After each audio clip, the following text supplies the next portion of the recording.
Entonces, nada, 6:05, comenzamos con la sesión del día.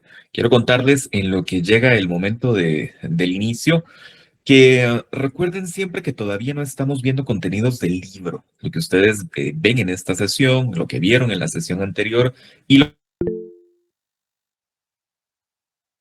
que en su libro de texto. Por ende, por favor, por ende, estén atentos a esto y lo digo siempre porque por allí alguien me pregunta que en qué página vamos o en qué capítulo estamos. En este momento no estamos abordando contenidos del libro.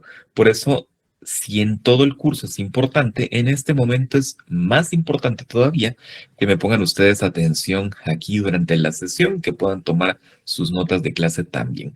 La presentación, por ahí me preguntan siempre si voy a compartirles las presentaciones. La respuesta es sí. Lo que sucede es que termino la presentación que trabajamos y ya se la subo. La de la sesión anterior todavía es la que estamos viendo y yo espero que terminemos con esta presentación hoy. Para ello, entonces, ya poder subirles el material por medio de Classroom. Todavía no hay datos cargados en Moodle, si no estoy mal, para poder utilizarlo de una vez, pero voy a hacer la corroboración para poder ya comenzar lo antes posible a colocarles contenidos por esa vía también. Entonces, para que lo tengan claro, todavía no estamos trabajando en el libro. En el momento en el que comencemos a ver contenidos del libro, que será la próxima semana, ya yo les digo, esta información la pueden también ustedes cotejar con el libro de texto, si es que tienen un libro, y también en ocasiones voy a pedirles que le den una leída a algunos capítulos antes o después de las sesiones de clase y principalmente también les pediré que realicen los ejercicios que están colocados allí. Como ya les decía, al final este semestre no tiene punteos extra más allá de los exámenes, pero la ejercitación del contenido es buena y es fundamental para que puedan ustedes al momento del examen hacer bien las tareas que se les indiquen. No me lo tienen que enviar. Por ahí me preguntaba alguien también si me tenían que enviar los ejercicios, si los tenía que hacer a mano, si los tenía que hacer en computadora. Ninguna. Simplemente háganlos para ustedes, quédense ustedes con el ejercicio hecho. Yo lo que haré es enviarles la solución de cada uno de los ejercicios para que puedan cotejar. Muy bien. 6:06, comenzamos de una vez para no quedarnos atrás y sobre todo que nos alcance el tiempo. Estoy ahora acomodando. ¿Qué pasó aquí? Ya. Ya por aquí se pueden ver ustedes. Solo voy a dar ingreso a los compañeros que están por acá. Ya me traigo yo la presentación de este lado. Y recuerden entonces, en la última sesión de clase habíamos hablado acerca de esta imagen.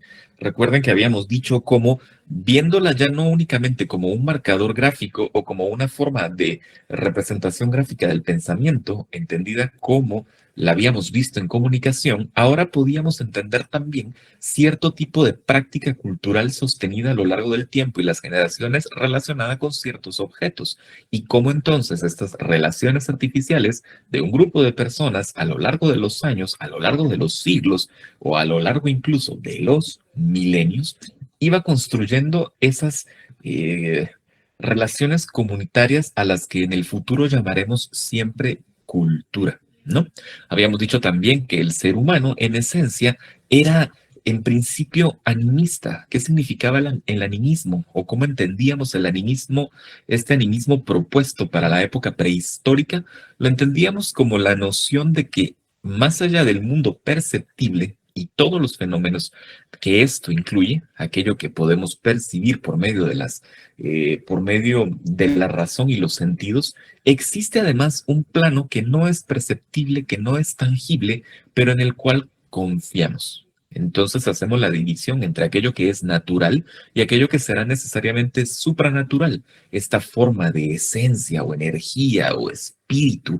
En realidad el concepto es muy abstracto y demasiado difuso como para poder definirlo, pero para que lo entendamos más o menos en esa línea va, todos los fenómenos de la realidad sensible tienen consigo o fluyen por medio de ellos esta especie de energías supranaturales que están siempre presentes. Tanto la tiene la piedra que nos rodea como la tenemos nosotros mismos. Entonces, el sapiens, el Homo sapiens, las sociedades más tempranas, se supone, se cree, tendían a creerse parte del ecosistema. Sí es cierto, el ser humano en esencia ha sido destructor por naturaleza, ya lo hemos visto en otros contextos, pero esto no está tampoco en detrimento de esta concepción de la realidad. Éramos uno, por así decirlo, con nuestro entorno. Y así fue como fuimos moviéndonos a lo largo de los siglos. Ok, ahora bien, ¿cuándo cambia esto? Habíamos dicho o habíamos fijado la revolución cognitiva en aproximadamente 70.000 años a partir del presente. Teníamos que regresar 70.000 años en el tiempo para poder encontrar estos primeros atisbos de lenguaje, de cultura, de pensamiento mágico, de sociedad. Durante milenios, el hombre se manejó de la misma manera hasta que eventualmente algo cambió. Y a esto vamos a llamarle la segunda gran revolución humana. Lo habíamos mencionado en la clase anterior, habíamos dicho que esta segunda revolución era la revolución agrícola. Esencialmente, ¿de qué se trata la revolución agrícola? Eventualmente, vamos a fijarlo más o menos en unos 12.000 años, hace unos 12.000 años, aunque la evidencia arqueológica cada vez nos demuestra más que estos plazos no son ni fijos, ni generales, ni tan cercanos. Ahora sabemos que hay evidencia de agricultura bastante más lejos de los 12.000 años y también sabemos que este procedimiento llegó en momentos distintos a distintas regiones del planeta. Entonces, siempre volvemos a la visión eurocentrista. La agricultura comienza en Europa más o menos hace 12.000 años y por ello se entiende ese como el inicio de la segunda gran revolución de la humanidad. Pero ahora sabemos que en Asia, por ejemplo, era un poco más antigua y por alguna razón la academia no habla de ello. O si lo sabe, pues prefiere simplemente obviarlo. Entonces, son cuestiones que todavía falta que se vayan cambiando en la mentalidad, primero académica, para poder después hacer cambios en la mentalidad de la opinión pública o de los grandes públicos. Lo cierto es que algo cambió en determinado momento. Antes de la revolución agrícola, el ser humano era en esencia una especie nómada basada en la caza y la recolección para poder sustentarse. Esto hacía, por supuesto, que ahora podamos entender las cuevas como lugares de peregrinaje. Antes las veíamos como lugares de habitación y ahora más bien podemos entenderlas como el mismo principio de quienes son católicos en esta sala o en esta sesión de chat hacen cada vez que van, no sé, a Esquipulas o al Santuario de Guadalupe, o lo que hace un musulmán cada vez que va a la Meca, por ejemplo, que tienen el mandato de hacer esa peregrinación por lo menos una vez en la vida. Ahora podemos entender las cuevas como ese tipo de lugares rituales al que hay que viajar como tal, partiendo de la noción siempre de que nos movemos con la comida y nos movemos estacionalmente dependiendo de a dónde van las manadas que cazamos o bien del tipo de frutos que podemos ir recolectando. Pronto, pronto, hace unos 12.000 años, el hombre se dio cuenta de que la cosa podía ser diferente, que no necesariamente tenía que ser así, que si bien podía seguir cazando animales a los que perseguía o frutos que recogía, también podía hacer crecer su propia comida, ya fuese animales pequeños que domesticaba, que hacía propios, con los quienes entablaba relaciones de confianza, sobre todo para después sacrificarlos y comerlos, o también con ciertas plantas, principalmente ciertas plantas que producen granos no de fácil, que no se pudren fácilmente, no tan perecederos como una hoja, por ejemplo, como una hierba. Ahí tenemos los grandes granos históricos de la humanidad, ¿no? El arroz, el maíz y el trigo. Entonces, con el descubrimiento del trigo y el arroz principalmente como mecanismos de producción de comida, se hizo necesaria una revolución en la forma en la cual el hombre mismo o la sociedad incipiente se veía a sí misma. Nació así entonces esto que entendemos como la revolución agrícola. ¿Y de qué trata esto? De qué se trata este, este proceso? Como ya les dije en un principio, Pasamos de ser cazadores recolectores a domesticar plantas. El problema es que normalmente entendemos al proceso de domesticación de las plantas como un proceso que se hace en la vía ser humano-planta. Probablemente es un poco al revés. Ustedes tendrán plantas en casa y no me van a dejar mentir o si conocen a alguien que tenga plantas o si les ha pasado lo que me pasa a mí muchas veces, que me cuesta mucho mantener una planta viva, por ejemplo. Sabrán a qué me refiero. Sabrán que una planta, una maceta cualquiera con una planta necesita que le coloquemos un vaso de agua cada 2 días, no más porque se ahoga, no menos porque se seca. Que la tengamos al sol el suficiente tiempo para que se llene de energía, pero no demasiado porque si no se quema. Que esté expuesta al frío, sí o no, dependiendo del tipo de planta, porque si se queda mucho tiempo en la intemperie, también se quema y se muere, que no le caigan plagas porque también se muere. Esencialmente, cuidar una planta es un proceso arduo, tortuoso y necesariamente requiere demasiada energía, demasiada concentración y demasiado tiempo. Si eso hace una planta, una maceta con lavanda que tengo yo en el balcón, imagínense lo que haría una plantación de trigo dispuesta para alimentar a 1.000 o 2.000 personas en una comunidad. La cantidad de horas de trabajo requeridas y la presencia de personas cuidadoras de esta planta o de esta plantación son enormes. Evidentemente, movernos atrás de una manada para cazar y tener una plantación de trigo o una plantación de arroz son dos cosas que no son compatibles. Sencillamente ya no son compatibles. ¿Y qué sucedía entonces?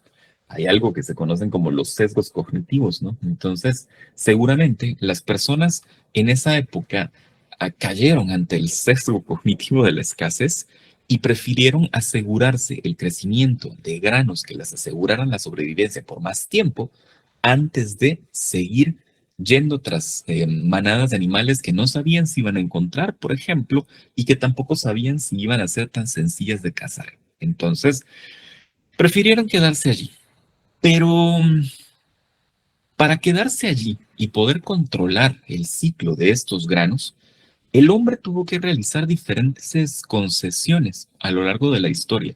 Tuvo que renunciar a muchas cosas. La idea del nomadismo se fue. ¿Por qué? Porque había que estar al lado de la plantación, por supuesto. Entonces, ¿qué otras cosas vienen con la revolución agrícola? ¿Qué otras cosas llegan con la agricultura? Para poder cuidar la plantación, necesitamos necesariamente un lugar de habitación, una especie de corrales chiquitos donde colocarnos en lo que la planta crece y la cuidamos, ¿no? Este concepto del pequeño corral para seres humanos todavía está activo hoy. Si ustedes están en su casa, pueden ver alrededor y lo que van a encontrar son 4 paredes pequeñas en muchos casos, que los separan de otras 4 paredes donde habita alguien más.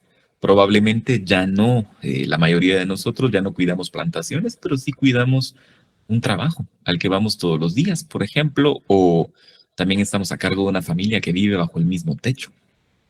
Entonces la noción de la casa como tal surge justamente ante la necesidad de quedarnos de manera estacionaria en un lugar por un periodo prolongado. Todavía vivimos hoy en estas pequeñas jaulas a las cuales llamamos casas. Pero como ya les decía en su momento, una jaula o un pequeño corral o una pequeña casa, para que no se oiga feo, no puede estar sola. Yo no puedo cuidar una plantación de, de muchas plantas o de muchos especímenes de trigo. Necesito más personas, necesito más casas. Por ende, con la revolución agrícola también surge el concepto de ciudad, de población o de centro urbano. Muchas casas apiladas con muchas personas que viven en comunidad dispuestas a trabajar por un objetivo común. Bueno, pero las casas como tal están bien, pero no todas las personas se pueden dedicar a cuidar trigo o cuidar plantaciones. Por supuesto que no. Debe haber otras personas que se dediquen a otras cosas. Para poder plantar necesito herramientas, pero si yo sé plantar, no necesariamente voy a saber forjar, por ejemplo, una espigadora o algo por el estilo. No lo voy a poder hacer, necesito a alguien que lo haga. Y ese alguien que lo hace no necesariamente va a poder ir y extraer la materia prima de donde sea que la encontremos. Para eso se necesita alguien más. Entonces, con la agricultura llegan las ciudades, pero con las ciudades llega también la diversificación del trabajo, las distintas profesiones, todas muy artificiales, enfocadas siempre en mantener como punto focal la sobrevivencia de la comunidad entera. Bueno, pero además también nos podemos ir un paso más allá. Con las distintas profesiones y con distintos grupos viviendo juntos en pequeñas ciudades o en pequeños grupos urbanos o en pequeños centros urbanos, también surge otra necesidad. Por lo general, cuando tenemos grupos grandes de personas que son a las que encerramos en un mismo lugar o que ponemos a convivir en un mismo lugar, por lo general siempre surgen conflictos. Y por ende, necesitamos siempre, para poder prever estos conflictos o para poder solucionar aquellos que ya han sucedido, necesitamos jerarquías, necesitamos estructura social formal. Si durante la época de los cazadores-recolectores podíamos funcionar de manera matriarcal, patriarcal, basados en espiritualidad incipiente, con una especie de guía y sapiencia de uno o dos líderes comunitarios, con grandes poblaciones de personas enfocándose en diferentes tareas, ya no funciona. Necesitamos esquemas fuertes, esquemas que realmente podamos seguir sin necesidad de no de cuestionar, pero al menos sí sin bajo acuerdos comunitarios o bajo acuerdos comunes o bajo consensos. Por ende, también con la revolución agrícola surge el concepto de la jerarquía social, la administración social, la administración urbana. En la clase anterior habíamos hablado acerca de aquello que se conocen como los tres grandes órdenes universales, ¿no? Que nos daba, entre otras cosas, que nos habían permitido los acuerdos, la cultura, la ficción colectiva, ¿no? Habíamos dicho que la primera era el yo y el otro, o el nosotros y los otros, y luego habíamos dicho que otro de los grandes órdenes que manejaba la humanidad desde el principio era el del imperio, esta noción de ser nosotros más importantes que otros o nosotros más poderosos que otros y que por ende esos otros, siendo más débiles, merecían, debían o merecían ser parte de nuestro propio sistema bajo nuestro control. Ya. Pero además decíamos, el gran tercer orden de la humanidad siempre ha sido la religión, porque en muchas ocasiones la religión es la que legitima a los otros dos. La religión es la que nos hace especiales, sobre todo. La religión es la que nos ha dado la idea de que nosotros somos especiales frente a alguien más y que por ende nosotros merecemos el poder frente a alguien más. ¿Por qué? ¿De dónde viene? Ese es un concepto que también proviene de la revolución agrícola, las primeras ciudades y las primeras organizaciones sociales formales.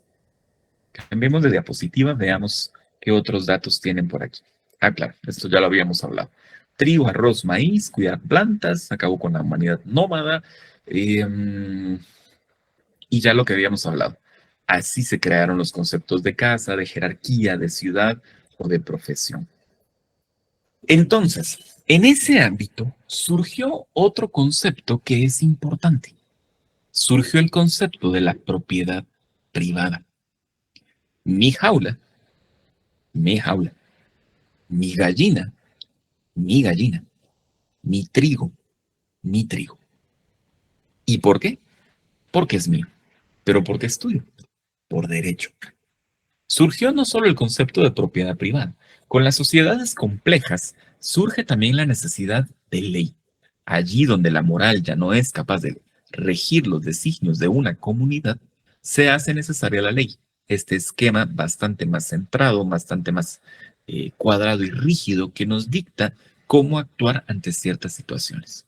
Las primeras leyes, si recuerdan del curso de comunicación hace unos cuantos meses, provienen justamente de esta etapa Ejemplos como el código de Hammurabi en cierto momento y después ya bastante más cercano, eh, el código de Licurgo, el código de Draco o el cilindro de Ciro. Ejemplos que vimos ya en su momento. Pero lo cierto es que la ley también surge como una respuesta a la propiedad privada y al respeto de esas relaciones artificiales dentro de las ciudades incipientes.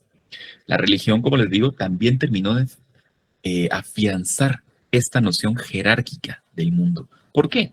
Porque la idea del nosotros y los otros y la idea del imperio sirve muy bien para poner en orden el plano natural, todo aquello que podemos percibir, todo aquello que podemos tocar, ver, oler, sentir. Pero el plano supranatural, aquel que no vemos pero en el cual creemos, también necesitaba jerarquía, también necesitaba orden. Surgieron en esta etapa también lo que vamos a llamar después pensamiento religioso, principalmente, y también el concepto de la deidad como tal. Antes de la revolución agrícola, no tenemos evidencia de que los grupos humanos prehistóricos desarrollaran el concepto de deidad. Como les digo, se asemeja más a esta noción animista que cree en energías que fluyen o considera que existen energías que fluyen a través de los elementos o a través de los objetos. Con la revolución agrícola, no. Aquí se creó el concepto de la deidad como tal, con nombre, muchas veces con género y muchas veces con forma. ¿Por qué era esto importante? Porque esa deidad era dueña de ambos planos, el plano natural y el plano supranatural o el plano sobrenatural. Y además hizo, como no podíamos verla, como no estaba aquí, porque la habíamos inventado en realidad, hizo que fuera el hombre el único capaz de seguir sus instrucciones en el plano natural. Es como decir, yo soy el dios del micrófono. Acá está, yo soy el dios del micrófono, lo pueden ver aquí. Y mi mundo es un mundo que no puedes ver, que no puedes tocar, pero te prometo que en algún momento vas a llegar allí. Pero mientras eso pasa, te dejo a cargo del mundo que sí puedes tocar y haz mi voluntad, haz lo que yo te diga. Y en principio te digo que eres único, porque has hecho un contrato conmigo para regir los destinos de este mundo. Y con esto no me estoy refiriendo únicamente al pensamiento judeocristiano o el de las religiones abrahámicas, que eso incluye también al Islam. En general, la mayoría de religiones a lo largo del mundo y de la historia se basan en el mismo concepto. Un contrato con una deidad en particular o con un grupo de deidades que hace a ese grupo de personas en específico único, que los hace especiales, que los hace diferentes. Y por ende, sirve como amarre entre las tres nociones de, entre las tres concepciones humanas. ¿Por qué? Porque el Dios me ha hablado a mí, ¿no? ¿Y eso qué me da?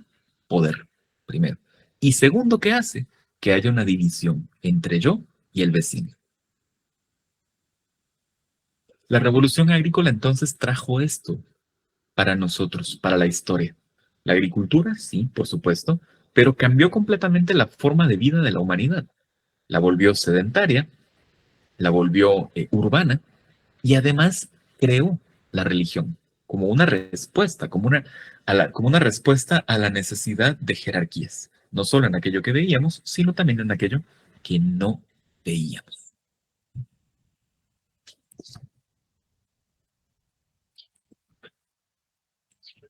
Entonces, cuando surgen los primeros pensamientos religiosos.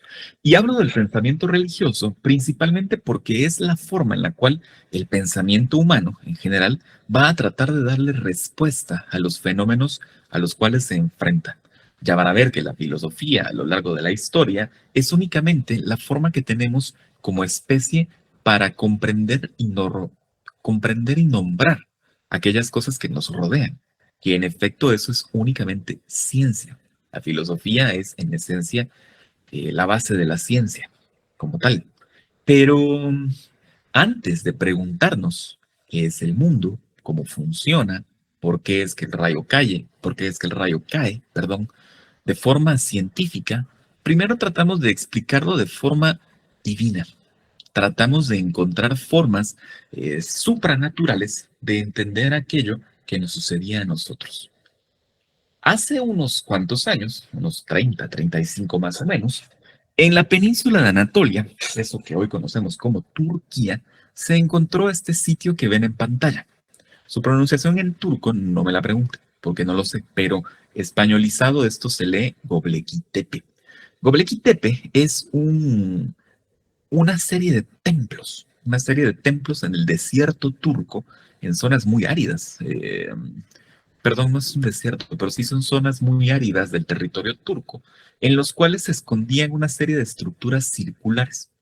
Pero dentro de la estructura circular, que es construcciones edificadas, había una serie de grandes rocas talladas, que son las que ustedes pueden ver acá. Y estas rocas talladas, además de tener forma, como pueden ver ustedes allí, tenían tallas de animales, de objetos, de símbolos y de otras cosas, pero principalmente animales, objetos y símbolos, ¿no? ¿Qué significa esto? Significa, primero, que es una de las representaciones más antiguas que tenemos de figuras sobrenaturales a las cuales podríamos considerar dioses, en todo el sentido de la palabra, porque hay rituales asociados con ellos, sostenidos en el tiempo, bajo el nombre de la misma o bajo la misma figura de deidad, con diferentes representaciones, pero siempre relacionadas con el mismo concepto. Y segundo, y más importante de eso, es que este sitio, este sitio para su construcción necesitó permanencia. No es una caverna a la que volvemos cada 100 años una, eh, a dejar una antorcha y dibujar un bisonte. Aquí hubo que transportar la piedra, tallar la piedra, mantener el ritual. Definitivamente, este sitio se asocia con un sitio urbano también. Es el mejor ejemplo de la conjunción entre la creación de la religión y la creación de la sociedad moderna. Primero porque, ya se los dije, requiere de alguien que esté allí permanentemente manteniendo el ritual. Y segundo por su temporalidad. Este templo tiene 11.000 años, más o menos. Veíamos entonces que se cree que la revolución agrícola llegó hace 12.000. Me dirán ustedes, bueno, pero hay 1.000 años de diferencia entre uno y otro. Recuerden que en arqueología, sobre todo, las temporalidades son relativas y además aquellas fronteras que nos trazamos, decir esto tiene 11.000 años y es el más antiguo, esas máximas nunca son reales, simplemente es lo más antiguo que hemos encontrado, lo más antiguo que conocemos. Y además el nivel de tecnificación y complejidad de un ejemplo como este, ni por asomo puede ser producto del primer intento. Seguramente, así como este templo tiene 11.000 años, debieran existir bastantes más que tendrían 12.000 o 13.000 o 14.000, quién sabe. Lo cierto es que por temporalidad sí vemos bien acá el inicio del nacimiento entre la religión y la sociedad moderna. Con el nacimiento de la religión llegó también otra promesa.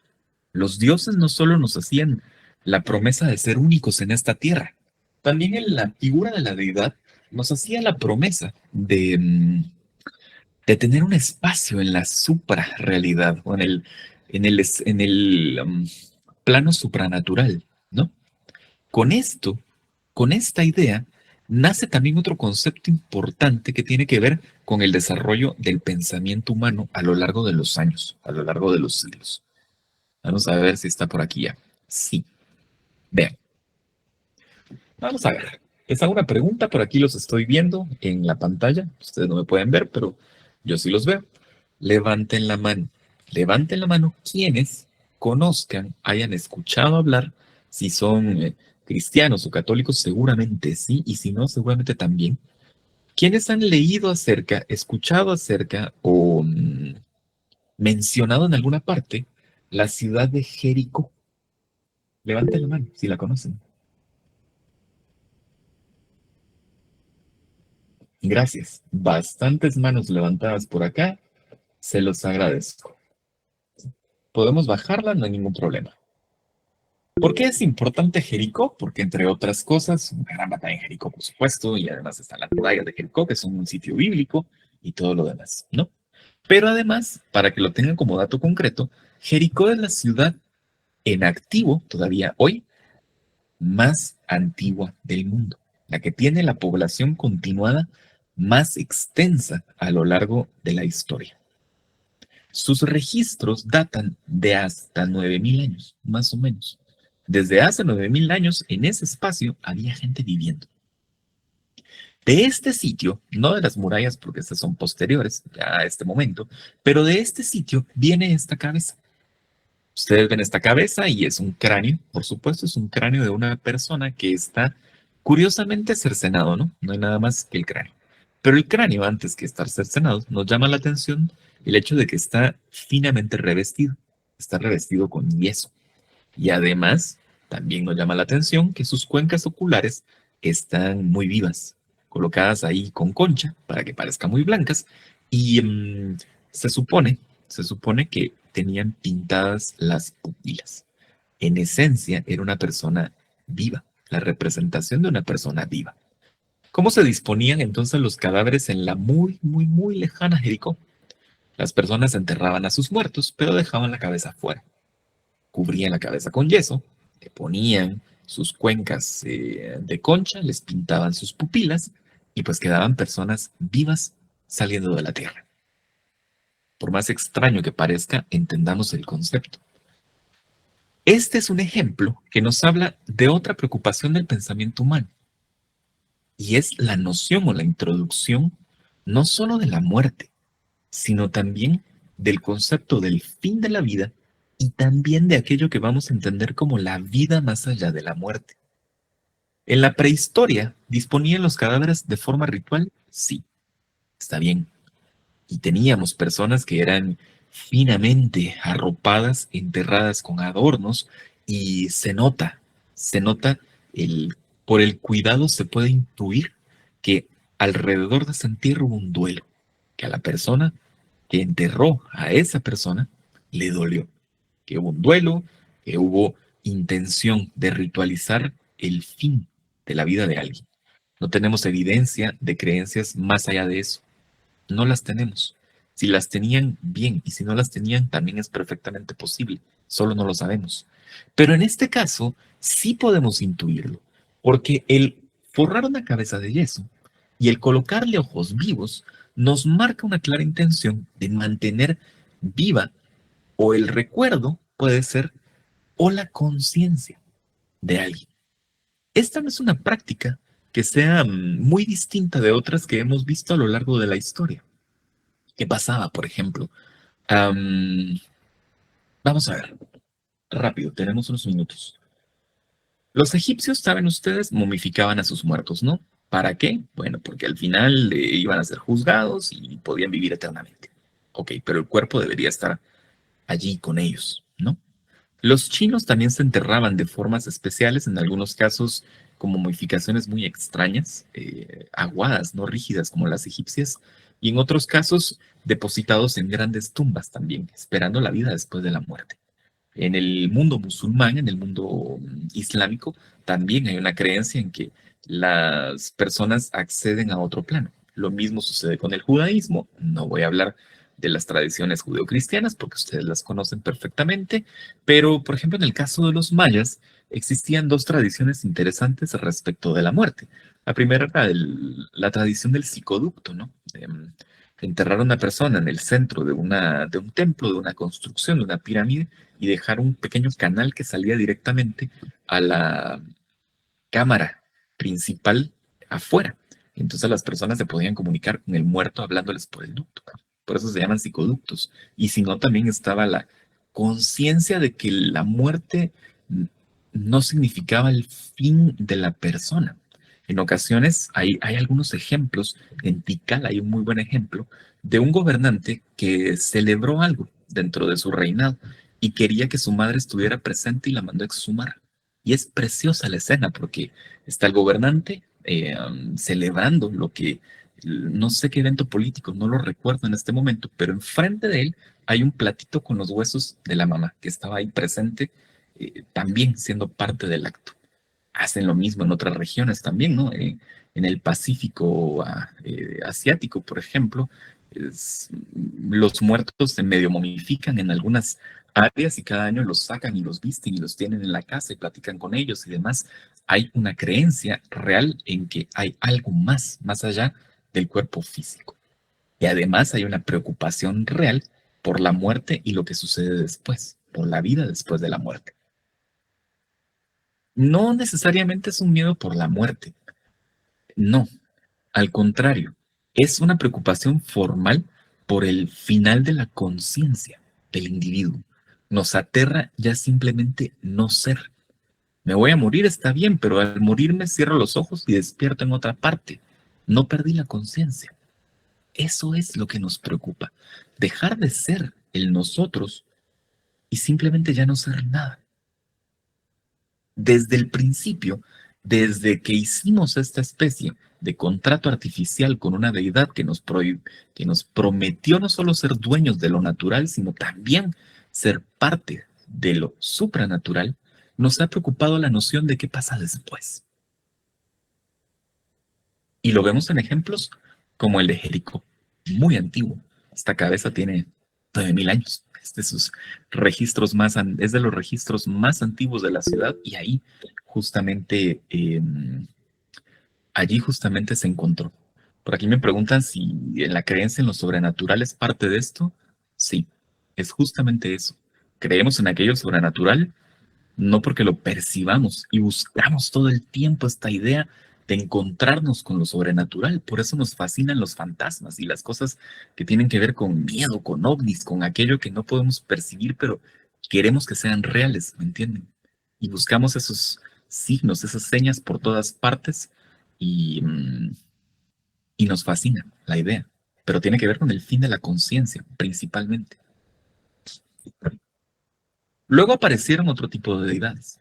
Ya esto es un poco más cerca, aquí ya estamos hablando de Mesopotamia, donde surgió la civilización, donde surgió la escritura, donde surgieron las primeras ciudades. Mesopotamia es interesante en todo sentido, porque nos permite entender cómo esta relación de entre imperio, nosotros y religión se consumó. Las ciudades mesopotámicas, sumerias, que son las más antiguas, las principales son Ur, Uruk, cualquiera de las dos, está bien, Ur y Uruk. Lo que había en ellas era, primero, la figura de una deidad, pero ya no una deidad abstracta, tal vez como en Göbekli Tepe, por ejemplo, sino ya una deidad relacionada específicamente con un género y y con una forma. En muchas ocasiones antropomorfas, como vemos aquí que bien dicen que los ojos saltones, esta es su característica. Se les llama los ojones de Telasmar. O los ojos grandes de Telasmar. Telasmar es la región donde encontraron estas figuras, pero su característica principal es el ojo grande y la pupila dilatada. Lo cierto es que aparecen entonces ya figuras de deidades que tienen género y que tienen forma, muchas veces antropomorfas. En otras ocasiones, como en la civilización egipcia, serán zoomorfas. Y también en el caso de Mesopotamia, en muchas ocasiones serán zoomorfas también. Otras religiones, otras religiones no le dan tanta importancia a esto, porque su concepción misma es distinta. Y en ese caso sí es diferente la tradición abrahámica. Ustedes recuerdan, las tradiciones abrahámicas son aquellas que nos hablan del Génesis y que tienen el mito del diluvio universal, por ejemplo, como gran conductor de de estos primeros relatos y que lo comparten el Islam, el judaísmo y el cristianismo por añadidura. Ahí la deidad abrahámica no tiene necesariamente un género y tampoco va a tener una forma. Cuando se le pregunta por su nombre, porque en muchas ocasiones en la antigüedad el nombre de una deidad es lo que lo hace tener poder, pareciera ser de esta manera, la deidad abrahámica no da nombre. Simplemente dice, obviamente yo no puedo pronunciarlo en hebreo, pero él dice Yahvé, que significa yo soy el que soy, simplemente. No revela ese aspecto y no dice tampoco si tiene una forma específica, si tiene un género específico. Es una construcción más abstracta de, es una construcción más abstracta de su propia divinidad. Y por ende, en muchos casos también eh, se afianza su figura como única divinidad en estas tradiciones. Por eso estas tres religiones resultan siendo monoteístas de forma, aunque dualistas de fondo, ¿no? Siempre una lucha entre el bien y el mal.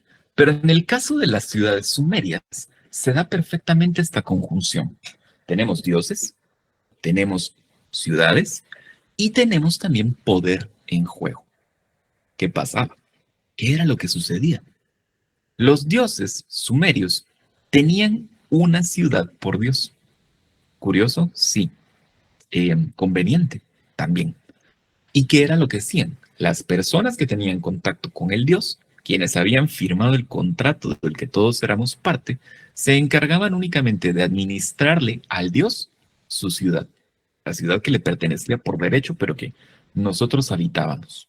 Los figurats, estas formas piramidales de la antigua Sumeria, lo que tienen arriba es una construcción que se llama la cela. Las celas son espacios administrativos, simplemente administrativos. Había una tesorería, había un santuario, había un lugar de gobierno y era la conexión, el punto de conexión entre la deidad y las personas. ¿Qué hacía esto? Legitimaba la posesión del territorio por parte de quien lo habitaba, pero además hacía diferentes a esos habitantes de los habitantes de otra ciudad. Y por ende, mi Dios tenía que ser más poderoso. Tengo que ir y conquistar a los demás en nombre de mi Dios. Los tres órdenes perfectamente representados y conjuntados en un mismo ejemplo. Entonces, entonces, la pregunta del millón, ¿cuándo cambia esto? Porque así se manejó la humanidad durante mucho tiempo, miles de años. Civilizaciones fueron y regresaron y la cosa no varió. Eventualmente llega algo que se conoce como la revolución científica. La revolución científica, las cruzadas, sí, también, perfecto ejemplo. Poder de unos sobre otros legitimados también por una razón divina. Lo mismo que la expansión de Al-Araf y los califatos medievales y también el moderno Estado Islámico que busca la restitución de Al-Andalus, que era la región árabe de España, en la Andalucía actual.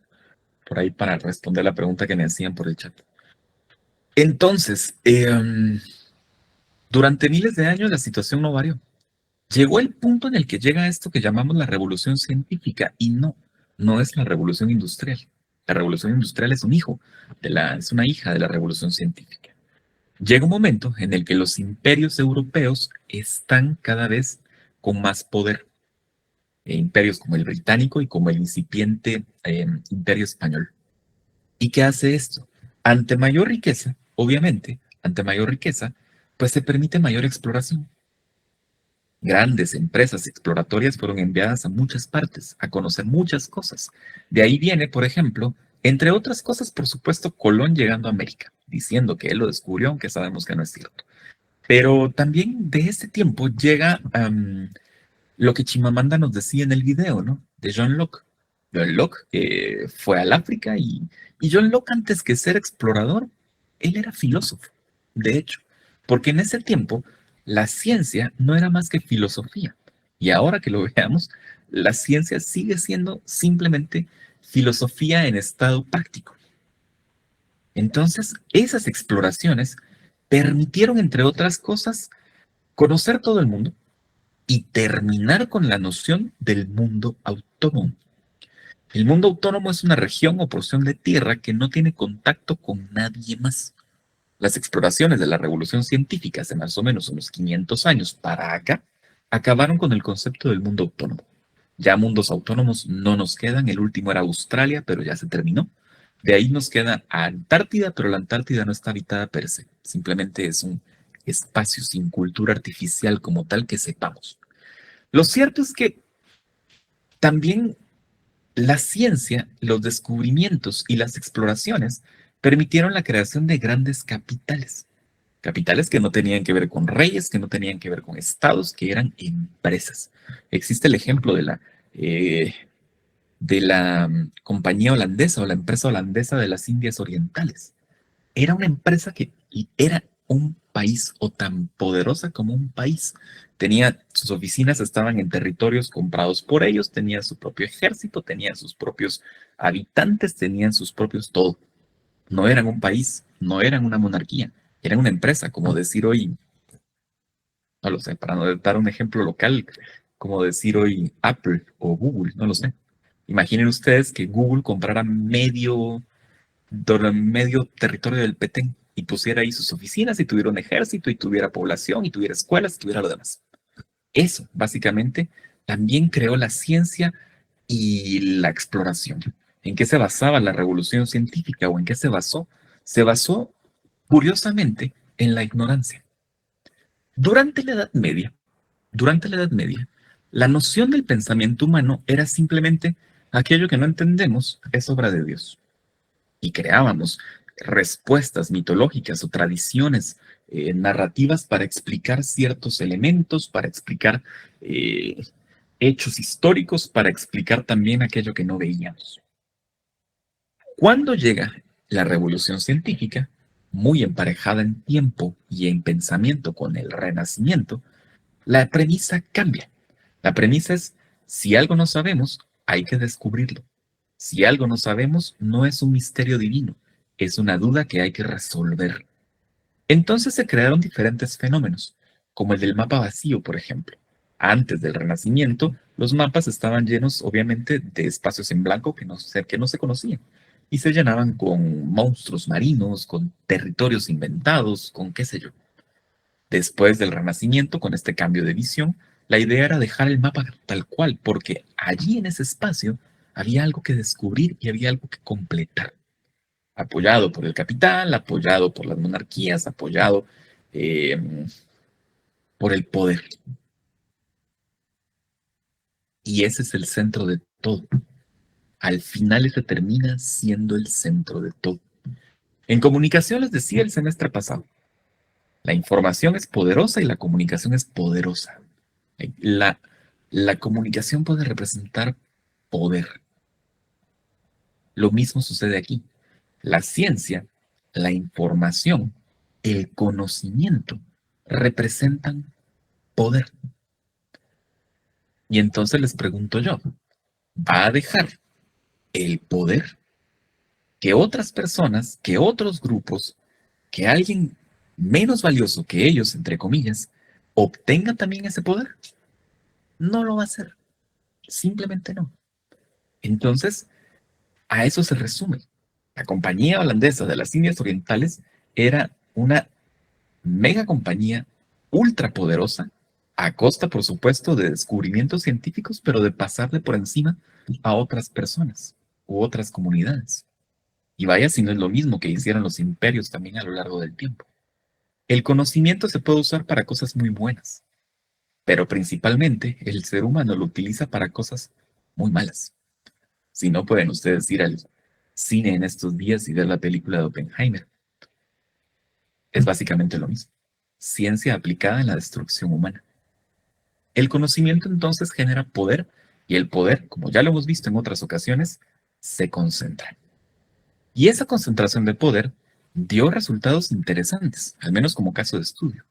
Uno de ellos es la revolución industrial. La revolución industrial no tiene mayor ciencia de lo que ustedes ya conocen. Eventualmente, la maquinaria, se pudieron crear maquinarias enormes que podían no solo abaratar, sino también hacer más rápidos procesos de producción en masa. Y de repente aquello que tenía 3 personas para realizarse a lo largo de 4 días, resulta que una máquina lo hacía en 5 minutos. Y a los 5 minutos podía producir otra igual y hacerlo en serie. Esto generó que donde se asentaban fábricas, principalmente a las salidas de las grandes ciudades inglesas, Liverpool, Londres, Manchester, se fueran haciendo necesarias grandes cantidades de población, población que las ciudades no tenían. ¿De dónde salían? Del campo.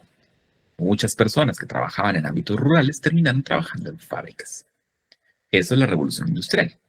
Pero filosóficamente y para el pensamiento humano, ¿qué conllevó? Conllevó la pérdida de lo comunitario.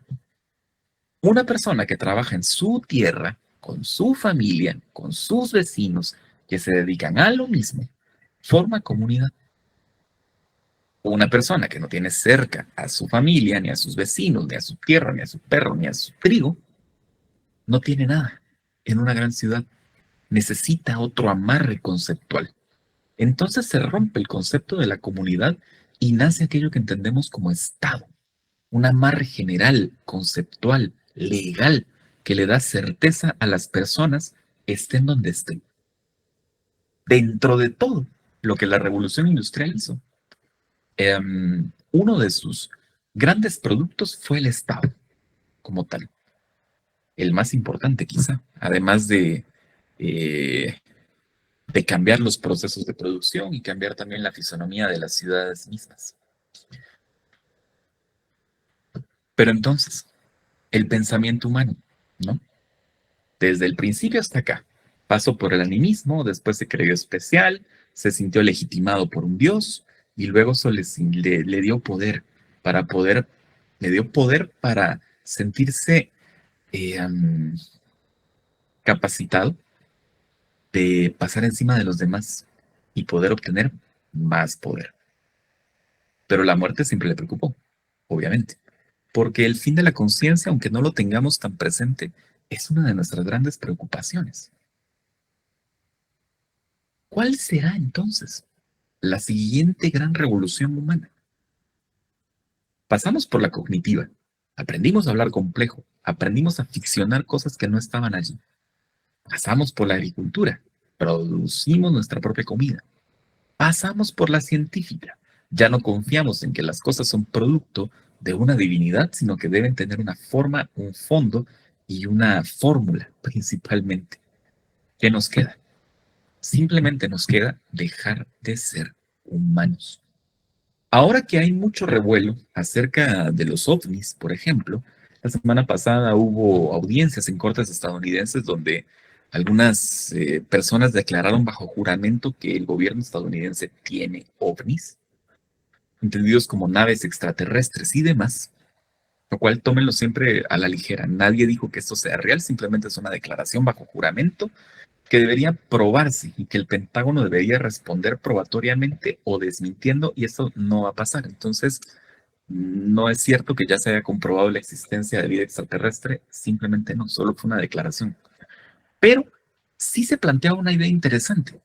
En o quizá las personas, o quizá lo que vemos como extraterrestres, solo sean drones, y quizá quienes comandan esas naves sean simplemente inteligencias artificiales, porque la barrera biológica es fuerte y las distancias son enormes y no conocemos formas de vida capaces de superar esa barrera. Lo que se esconde detrás, obviamente, es el conflicto de la muerte y la pérdida de la conciencia.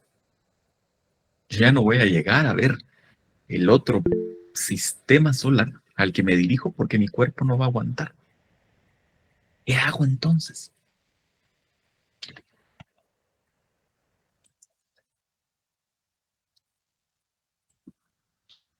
¿Qué hago entonces? La siguiente revolución humana será la transhumanidad. Si quieren, de eso hablamos 2 o 3 minutos al inicio de la sesión del viernes. Vamos a dejarlo ahí. El viernes retomamos esto un momento y ya entramos regresando al mundo griego, porque al final la filosofía, la occidental, parte del mundo griego. Entonces, entendamos el contexto griego para saber de dónde surgen las preguntas fundamentales de este curso. Muy bien, entonces nos vemos el próximo viernes. Cuídense ustedes. Buen resto de semana. Hasta luego.